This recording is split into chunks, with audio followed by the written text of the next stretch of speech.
4 things to know for the week ahead. It's Monday, it's a new week, and while we won't pretend to know everything that's going to happen over the next 7 days, we have some sense of what's coming up. Here's your briefing on some of the most important and interesting stories happening in the week ahead.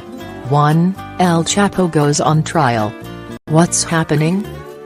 Mexican drug kingpin Joaquin El Chapo Guzman goes on trial in New York City on Tuesday. The trial could last up to 4 months. Why does it matter? There is a case to be made that El Chapo is the most powerful person to be prosecuted in modern times. He is certainly among the richest. He headed up the Sinaloa drug cartel in Mexico, which became the world's most powerful drug trafficking gang and dominated the heroin, cocaine and methamphetamine trade into the U.S.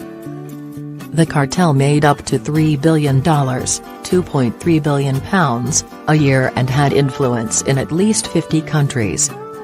El Chapo escaped twice from prison and was finally caught in 2016, then extradited to the U.S. He's also accused of being behind the killing of rivals and witnesses, so security in court will be extremely tight. 2. Crunch time in Italy. What's happening? Italy has struggled to agree its budget for months, and faces a deadline of Tuesday to do so. Why does it matter? This isn't just an issue that could affect Italy, but Europe and the world as well. Italy is governed by a coalition of populist far-right and far-left parties, who had made various spending promises during their campaigns. But the country's debt is already worryingly high, equivalent to 131% of the country's GDP, the second highest figure in the Eurozone after Greece. Click to see content, debt_ratios_Europe. Europe needs to approve Italy's budget, but the problem is Italy's Eurosceptic government is proposing only to increase its debt, not manage it, and has hit back at what it sees as interference by Europe. If Italy doesn't put forward a new budget by Tuesday, it faces a fine. Things could easily spiral from there. This is the third biggest economy in the Eurozone after all. But there are plenty of reasons that may not happen, and European officials are doing everything they can to ensure it doesn't. 3. A heavy decision to weigh up. What's happening? From this week, the kilogram may no longer weigh a kilogram. Sort of. Why does it matter? There are few certainties in life, but you would have thought this was one of them.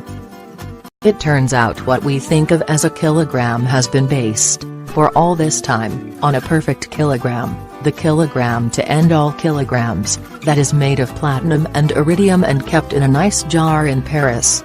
Unlike us humans though, the thing known as the international prototype kilogram has been losing weight as it has been getting older, as you will know if you read this viral Twitter thread earlier this month. It's been losing only a tiny amount, but it's not really clear why, so now scientists are to meet this week to discuss a new way to accurately define what a kilogram is, using electromagnetism. Will this redefinition change all our lives? No, but it's interesting. 4. Join the queue? What's happening? A decision will be taken on Tuesday on whether British passport holders will need a visa to visit the EU after Brexit. Why does it matter?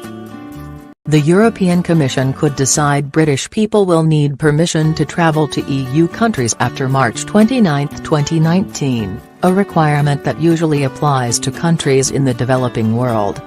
If this is the case, Britons would have to fill in a 3-page form, pay €60, £52, $68, for a visa and wait up to 6 weeks for approval. Romantic last-minute trips on the Eurostar would become a thing of the past. French President Emmanuel Macron suggested last month that Brits travelling to France wouldn't need visas in the event of no Brexit deal being agreed between the UK and Europe. But will his European partners agree?